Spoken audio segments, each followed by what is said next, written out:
Hello, my friend. This time, our story is about Machiavelli, a political thinker from Italy whose ideas about power and leadership still shape the world today. As you listen, I invite you to relax and imagine each part of his life. This story is told in simple English, made for learners like you who love great stories. Let's begin the journey of Niccolò Machiavelli. Chapter 1. A Boy from Florence.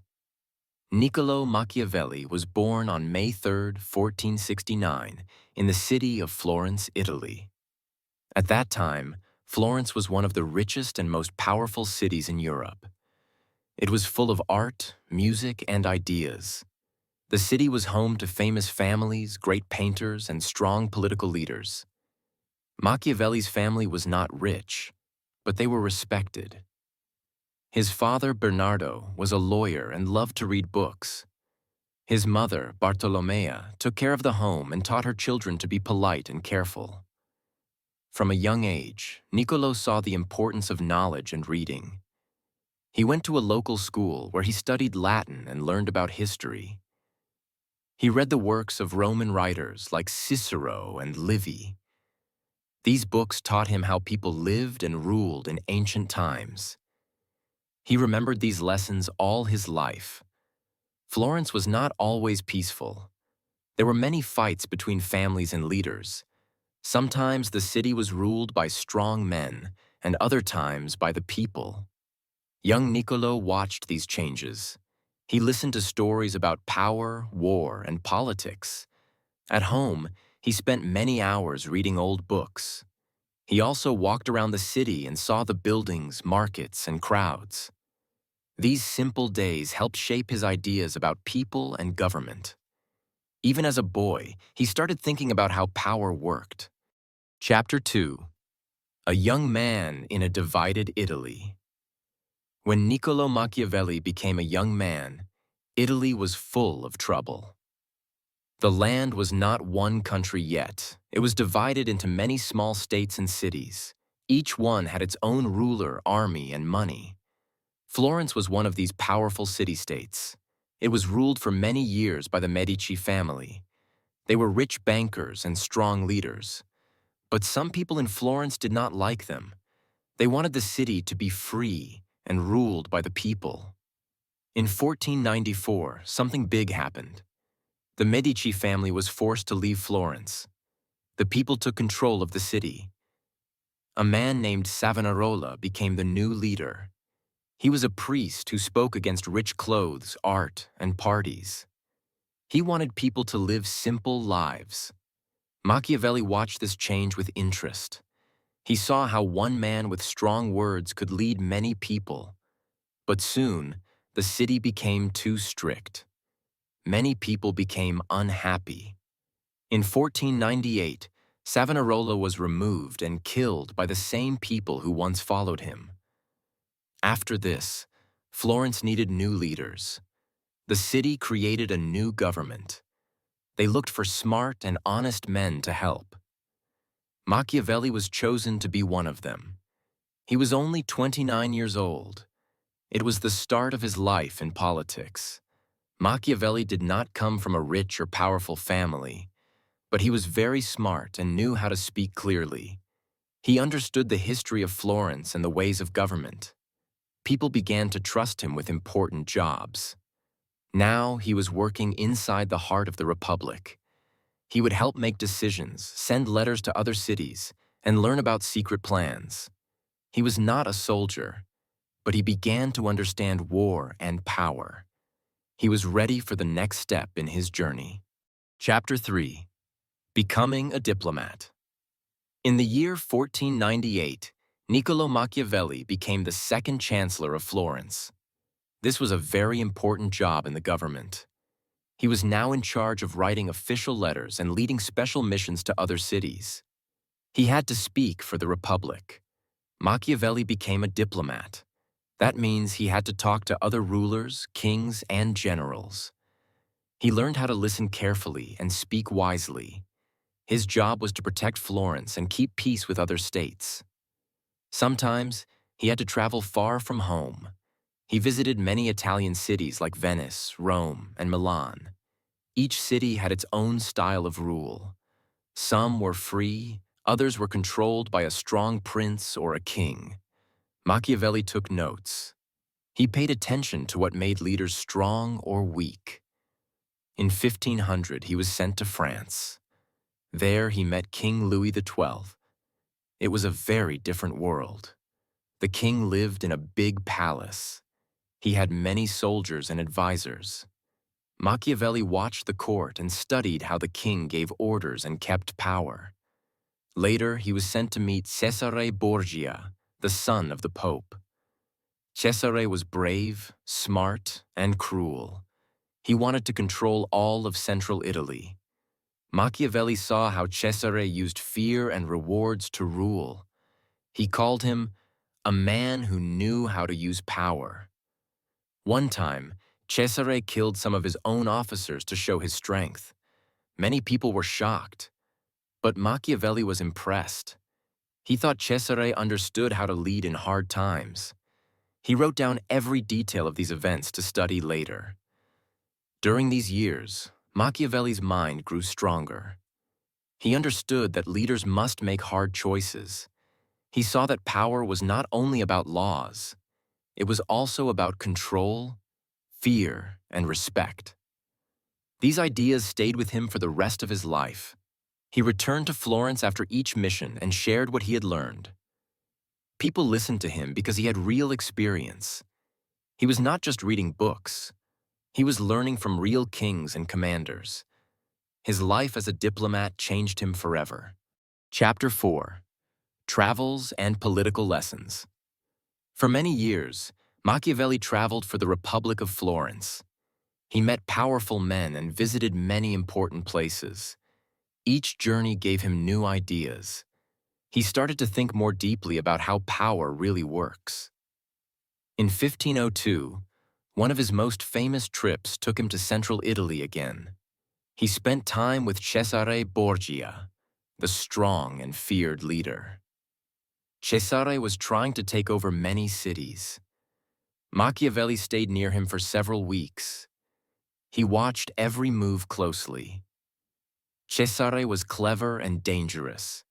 He made peace with some men, then attacked them later. He gave gifts, but also used fear. One time, he asked his cruel officer to punish people. Later, he killed that same officer in public. People were shocked, but they also feared him more. Machiavelli did not agree with all of Cesare's actions, but he understood them. He saw that Cesare wanted to keep order. Cesare believed that fear was stronger than love. This idea stayed in Machiavelli's mind. He began to write about these things in private. Back in Florence, he worked hard for the government. He helped train soldiers for the city's army. He believed that a strong army made of citizens was better than paid soldiers. He thought real loyalty came from love of the city, not from money. In 1503, the Pope died. This was a big moment in Italian politics. Many leaders rushed to gain power. Cesare tried to stay strong, but without his father, the Pope, he lost support. Machiavelli saw how fast power can rise and fall. This was another lesson for him. In the same year, Machiavelli was sent to Rome. He watched how the new Pope, Julius II, acted like a warrior. Julius led armies and wore armor. Machiavelli thought the church should guide people's souls, not fight wars. But he said nothing. He only observed and remembered. Each trip taught him something new. He learned that rules often change. He saw that men lie, cheat, and fight for power. He learned that politics is not always clean or fair. These were not easy lessons, but they helped him see the world more clearly. Machiavelli began to think that success in politics did not always come from being good. Sometimes, leaders had to be clever, quick, and even cruel. These thoughts were not popular in his time, but he kept them in his heart, ready for the day he would write them down. Chapter 5. Fall of the Republic. In 1512, everything changed for Machiavelli. After many years of service, he lost his job. The Medici family returned to Florence and took control again. They had powerful friends and support from Spain. The Republic, which Machiavelli served, was over. The new rulers did not trust Machiavelli. He had worked for the old government. Some people said he had plans to fight against the Medici. One day, he was arrested. He was taken to prison and questioned for many days. The guards tied his arms and beat him. They wanted him to speak about secret plans. But Machiavelli said he knew nothing. After weeks in prison, he was finally set free. He was hurt, tired, and had no job or power. He returned to his small farm outside the city. It was quiet and lonely. For a man who once met kings and generals, it was a big change. But Machiavelli did not give up. He started a new life in the countryside. Each morning, he worked in the fields. He spoke with farmers and bought bread in the village. At night, he read books from ancient Rome. He wore clean clothes and went to his study. There he spoke with the writers of the past, at least in his mind. He began to write letters to his friends. He also started to write a book. This book would become his most famous work. It was called The Prince. It was not a dream or a story. It was a short guide for real rulers, based on what he had seen in his travels. In The Prince, he explained how leaders gain power and how they can keep it. He said a ruler must be strong like a lion and smart like a fox. He wrote that it is better to be feared than loved if you cannot be both. This book was different from others of his time. It did not talk about how to be good or kind. It talked about how to win and stay in power. Many people were shocked. Some called it evil, but others saw it as honest and clear. Machiavelli wrote other books and plays too. He wrote about history, government, and people. But The Prince was the one that made him famous. Even though he was no longer in power, his ideas began to spread. Chapter 6. Writing in Exile. Machiavelli's life in the countryside was quiet, but his mind stayed busy. He spent many hours reading, thinking, and writing. He no longer had a job in politics, but he still cared deeply about Italy. He wanted to help his country, even from far away. His most famous work, The Prince, was finished in 1513. He dedicated the book to Lorenzo de' Medici, one of the new rulers of Florence. Machiavelli hoped that if he gave useful advice, the Medici would let him return to government. But no offer came. Still, he kept writing.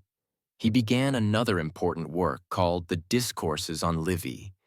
This book was much longer than The Prince. In it, he wrote about ancient Rome and how free governments could survive. He believed that strong laws and active citizens were the key to a lasting republic. While The Prince was about power for one ruler, The Discourses was about freedom for the people. Many readers were surprised by this. It showed a different side of Machiavelli. He was not just a cold thinker about power. He also believed in liberty and civic life. During this time, he also wrote funny plays and short stories.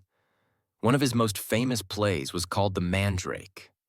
It was about love, trickery, and human weakness. People laughed and enjoyed it.